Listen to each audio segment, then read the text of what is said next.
Olá, povo do Direito do Trabalho, boa tarde. Vim aqui rapidinho, já gravei podcast hoje de manhã, já está lá no Drops de Direito do Trabalho, sobre diversos assuntos. E um que não está lá é o do Factum Principis e a Força Maior, tá? Por quê?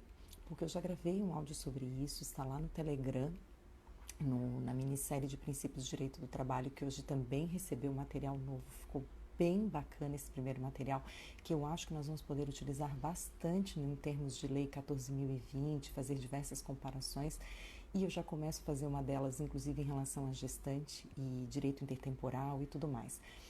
Tratei sobre gestante e indenização tarifada lá, mas aqui eu quero tratar para que vocês não fiquem com esse assunto voando, para quem não... Eu depois vou divulgar também, vou compartilhar o texto no site sobre Força Maior e o Factum Principis, tá? Mas aqui, tem gente que estava comigo até agora em aula e a cabeça está bem fervendo, eu não quis perder essa mão de quem estava dando aula até agora, porque eu até fiz aqui milhões, muitos insights que vieram. Então, o que eu quero falar para vocês é o seguinte em relação à Força Maior. Pessoal que estava comigo a tarde inteira, não estou acreditando que vocês estão aqui ainda de novo, gente, vocês podem descansar, sextou.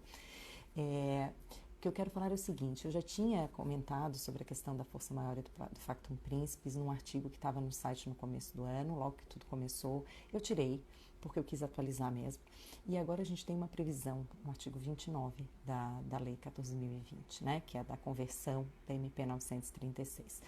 Que isso não tinha na MP 936, isso era uma dúvida que as pessoas tinham. Afinal de contas, é factum principis, pode recair, o que seria o factum principis, né? Recair a responsabilidade, então, para o órgão estatal ou não.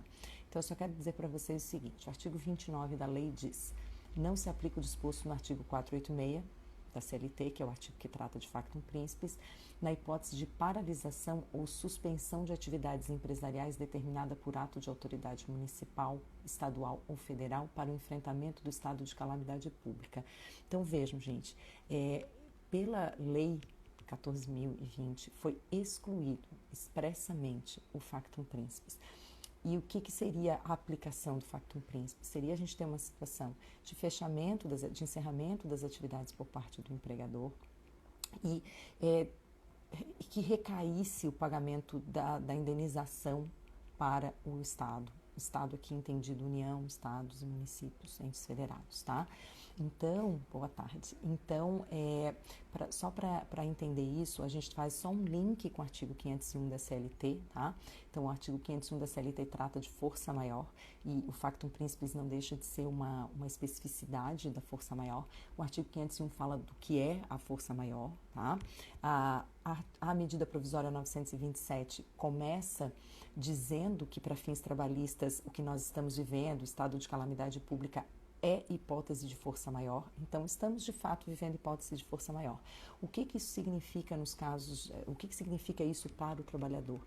Para o trabalhador, isso para as relações de trabalho, pode significar que, havendo a rescisão do contrato de trabalho, a previsão é de pagamento de 50% da indenização que seria devida. E essa indenização que seria devida não são os saldo de salários, não é férias proporcionais, nem 13º salário proporcional, porque isso é direito adquirido.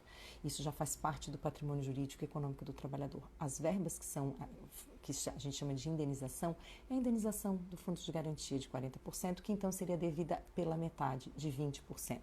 E se essa força maior for causada por factum principis, ou seja, não é um fato externo à pandemia em si, e sim, então, não é a pandemia em si, não é a calamidade pública em si, é um fechamento ou a impossibilidade, a paralisação de atividade econômica por ato da administração pública. Então, o ato da administração pública fez essa paralisação da atividade acontecer e por isso ocasionou as rescisões de contrato de trabalho pela força maior. Então, a força maior veio de um ato da administração pública. Tá? E não só pela pandemia em si, não pela calamidade pública em si. Então, essa impossibilidade de continuação das atividades, de continuidade das atividades, é que gera essa rescisão.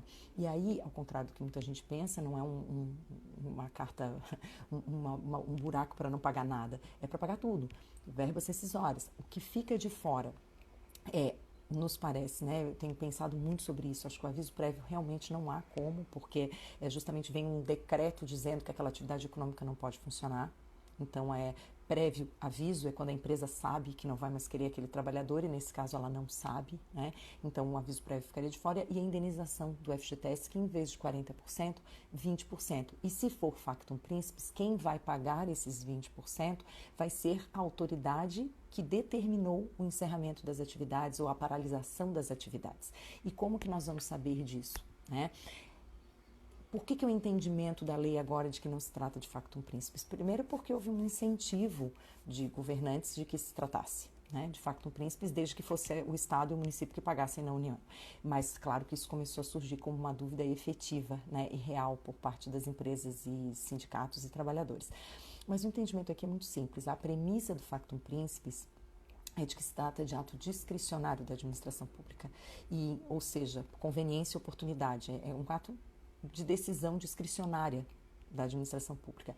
E o que se entende é que tudo que está sendo voltado para combate aos efeitos da calamidade pública diz respeito, então, não a ato discricionário. O administrador público não tem a opção, aumentando os casos e sendo orientação de isolamento, de fechamento de atividades, o administrador público não tem a opção de escolher se quer manter as atividades funcionando ou não. Ele tem que determinar a paralisação daquelas atividades. E porque ele tem que determinar a paralisação dessas atividades, ocorre a força maior, mas não ocorre o factum principis. Tá? Então, me parece que nós não vamos ter mais essa opção. De todo modo, essa previsão do artigo 29 fala de paralisação das atividades, né? Para fins de paralisação ou suspensão das atividades empresariais. E quando a gente fala de força maior para fins do pagamento à metade da indenização, é no caso de encerramento da atividade econômica, de extinção propriamente dita. Então, ainda tem esse plus. Não necessariamente vai caracterizar força maior se a empresa continua desenvolvendo atividade. Porque se a empresa continua desenvolvendo atividade, a opção que a CLT dá é outra, é de redução de salários, que tem que ser lida isso em uma interpretação conforme a Constituição. Essa redução só poderia ser por convenção coletiva ou acordo coletivo, no caso acordo coletivo, né, para a empresa participar, no caso de acordo coletivo, com um prazo e com uma compensação de acordo com o artigo 611-A. Então, é bastante coisa para assimilar, eu sei. O meu objetivo aqui não é abranger todo o assunto, não é essa a minha intenção, tá? Essa live não é uma live sobre força maior e factum principis, é só para deixar no IGTV uma orientação breve e prévia do que tem no áudio que eu tenho lá no Telegram, e do que vocês podem, claro, no curso que eu vou fazer com a professora Luciana, certamente esse assunto será abordado, e também por conta de mais uma consequência em relação à força maior. Vamos supor a hipótese da indenização tarifada, ou seja, o trabalhador teve o contrato de trabalho dele suspenso e, portanto, ele tem aquela garantia de emprego, que não é garantia porque ele não tem direito ao emprego, e sim a uma indenização. Ele tem a garantia de emprego pelo período acordado para a suspensão e pelo período correspondente a ele subsequente ao acordado. Então, essa já é uma questão, não é o período que efetivamente ficou suspenso. Então, se o período acordado era de 60, mas ele acabou ficando suspenso só 30, a leitura gramatical da lei é no sentido de que a garantia e, portanto, a indenização é de 60 dias, que esse foi o acordado. Vamos ver se depois essa é a interpretação, mas essa é a interpretação que é a interpretação que segue o quê? A regra in dubio pro operário do princípio da proteção, que nós estamos conversando lá no Instagram, na Ministério Princípios de Direito do Trabalho. Então vejam como tudo está lá. Nos princípios, as interpretações vêm a partir de lá, né? É uma regra interpretativa, in dubio pro operário. Então, nesse sentido, o maior tempo de garantia e, portanto, da indenização tarifada será a interpretação. Pode ser que se entenda que não, que é pelo efetivo período de suspensão. De todo modo, eu quero tratar da seguinte situação: faz a suspensão do contrato de trabalho, volta da suspensão, mas a empresa não pode voltar às atividades, não tem mais jeito, ela vai encerrar e extingue os contratos por força maior. Persiste a indenização tarifada. Isso eu não tenho nenhuma dúvida. A indenização tarifada persiste porque o próprio artigo 501 da CLT e os artigos subsequentes que tratam dos pagamentos a serem efetuados em caso de força maior excetuam apenas uma indenização e ainda assim para tarifar a metade. Então, aquela indenização tarifada relativa à garantia de emprego da ex-medida provisória 936, agora a lei 14.020, aquela indenização ali, tarifada, vamos pensar no seguinte, se na força maior a indenização é paga a metade, aquela do 40% do FGTS, também qualquer outra indenização que seja devida. Qualquer outra indenização decorrente, e nesse caso, tem gente que me perguntou, mas no caso da força maior, depois da suspensão, tem que pagar a indenização tarifada? Gente, e ainda tem mais uma coisa, a lei não faz exceção. E se a gente pensar bem, os encerramentos de atividade estão sendo a maior parte por força maior. Então, eu não estou imaginando que o empresário comece o seu negócio achando que ele vai precisar encerrar, né? Então, justamente por ser exatamente para esse tipo de situação que foi criada a lei. Exatamente para isso. Então, nessa situação, a indenização persiste, mas essa indenização também vai ser essa indenização tarifada. Então, era de 60 dias.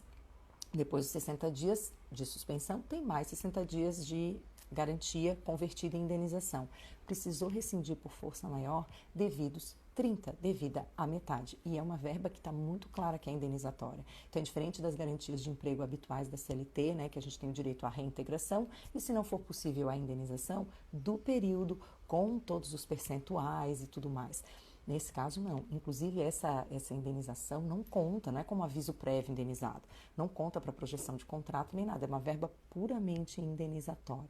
Tá? Então, então, do que eu estou tratando aqui? Factum principis fora, força maior no seu sentido normal de compreensão de força maior, acontecimento externo e tal, que pode acarretar em duas possibilidades: manutenção de vínculo, né? E aí, nesse caso da manutenção de vínculo, é para a tomada das medidas previstas nas medidas provisórias 927, 944, 945 e agora a lei 14.020, né? Oi, Alexandre. E também em relação à força maior no caso de extinção, o que isso significa? Pagamento das verbas decisórias menos aviso prévio e indenização de 40% vira 20%, não podendo cobrar da administração pública porque não é ato discricionário. E se está no prazo daquela garantia por ter feito a suspensão do contrato de trabalho ou a redução, tá? Mas estou falando da suspensão, mas é ou a redução, que até o período pode ser de 90 dias, nesse prazo, também devida a indenização, mas a indenização tarifada também devida pela metade. Tá? Em relação à gestante, eu falei no podcast também, tá? Então acho que agora era mais para vocês terem essa noção desses assuntos que ficaram. Eu ainda vou fazer o podcast em relação ao pessoal ao que diz respeito aos aposentados. E uma última coisa aqui para encerrar. A previsão legal é da indenização tarifada ou da garantia de emprego para quem recebeu o benefício. A previsão é essa. Tá? Então, para quem tem direito ao benefício emergencial, então quem suspendeu e reduziu e tem direito ao benefício, são essas pessoas que estão abrangidas pela proteção da lei. Isso vai significar, em geral, que aquelas pessoas, como os aposentados, que agora podem fazer a redução de jornada, mas não vão receber o benefício, porque eles continuam excluídos, porque quem tem benefício previdenciário, salvo auxílio acidente ou pensão por morte, não recebe benefício emergencial. Então, esses trabalhadores que não vão receber o benefício emergencial, mas estão na redução ou na suspensão, eles têm direito de receber, eles têm essa garantia. Pela mesma literalidade com que eu disse que é maior o prazo de indenização do que se imaginava, eu também digo que pela mesma literalidade eles não têm essa garantia. Tá? Mas, mais uma vez, se a regra for em dúvio pro operário, nós vamos poder fazer uma outra construção, que é a seguinte: para ele não pode, mas o objetivo do legislador era que depois da suspensão essas pessoas continuassem trabalhando e não que elas tivessem um contrato extinto. Tá? Então, nós vamos poder ter as duas interpretações, mas a interpretação literal do artigo de lei é de que quem não tem direito a receber o benefício emergencial não tem direito a essa garantia. Isso também se aplica para aqueles acordos coletivos de redução de jornada e salário inferior a 25%, porque aqueles também não têm benefício emergencial. Então, para aqueles que não têm benefício emergencial, a gente não falaria de garantia de emprego na forma da indenização tarifada, só para aqueles que têm. E para finalizar, uma questão que também surgiu ainda dentro desse assunto, que é só esse que eu vou mencionar agora, vamos supor aquela pessoa que teve a redução, que foi um caso que uma aluna me falou hoje, a pessoa teve a redução, passados alguns dias da redução, a empresa mandou ela embora e como ela não tinha recebido o benefício emergencial, ela não chegou a receber o benefício emergencial, eu nem sei dizer se a empresa tinha comunicado para pedir o benefício, mas era para receber, era uma pessoa que teoricamente receberia esse benefício emergencial, tá? Então era uma redução de jornada num percentual tal, vamos falar de 50%, então ela receberia o benefício emergencial. Ela não chegou a receber e a empresa mandou embora. Essa pessoa podia ser mandada embora ou não? Se a gente olhar que é em relação ao período acordado, independe de ter recebido o benefício ou não. Por quê? Que aí, assim, aí é também dúbio para o operário. Agora, se a gente for olhar de novo a literalidade da lei, é quem recebe o benefício ou quem tem direito a receber o benefício. Também são coisas diferentes. Então, quem tem direito a receber o benefício, mas não chegou a receber, porque, fica reconhecida a garantia ao empregado que receber o benefício. Então, isso significa que o dinheiro tem que estar na conta dele, ele já tem que ter recebido uma parcela. A parcela vem no mês seguinte, vem 30 dias depois. Ou a gente pode entender que o fato de ter sido feito o acordo, ter sido comunicado ao sindicato, ter sido comunicado ao Ministério da Economia, só que ainda não ocorreu o pagamento. Então, ele também não tem a garantia só porque ele não recebeu, ele teve o direito de receber. Ele não recebeu por questões operacionais, provavelmente, mas não por uma questão que diz respeito a ele. Então, a gente tem que pensar sobre isso também. Gente, depois que eu dou aula, tem gente aqui dizendo que eu estou cheia de energia, isso não vai ficar no IGTV, esses comentários não ficam no IGTV. Faz um print desse pedacinho da tela, por favor, Sérgio e doutora Patrícia, porque eu, depois de dar aula, gente, eu fico com muita energia acumulada, então eu ainda preciso gastar mais um pouquinho antes de sextar. E são assuntos que eu considerei muito importantes e que não irão para o podcast. Essa parte específica não vai para o podcast, tá? Vai ficar só aqui, porque foram dúvidas que surgiram. E aí o Oscar Cross, meu sócio de curso, estava mencionando a ideia do artigo 118 da Lei 8.213 da estabilidade acidentária. Às vezes o trabalhador não teve o benefício 91 e a estabilidade acidentária é devida para quem recebeu o benefício 91, mas ele entra com uma ação, é reconhecida a doença como ocupacional, portanto ele não teve o benefício, mas ele deveria ter tido. E o fato dele dever ter tido esse benefício, embora não tenha tido, mas ele deveria ter tido o benefício 91, dá a ele o direito à garantia de emprego, mesmo que não tenha recebido o benefício. Então, o fato de ter sido reconhecido o acidente ou a doença como ocupacional judicialmente, já dá a ele o direito dessa estabilidade. Então, o mesmo raciocínio a gente pode aplicar agora aqui para dizer que a pessoa que faria jus ao benefício, ainda que não tenha recebido, também tem direito a essa garantia, com a diferença que aqui é na indenização tarifada, tá bom? Obrigada por estarem aqui comigo. Já está então lá no Telegram o material sobre o princípio da proteção, também está o áudio sobre o Factum Principis e Força Maior mais detalhado para quem quiser saber. E agora sim, vamos sextar, né, gente? No fim de semana eu gravo mais alguma coisa de podcast que eu consegui. Tati Bubniak, que bom te ver aqui, minha querida. Um beijo para vocês, gente. Até mais. Bom final de semana para todo mundo.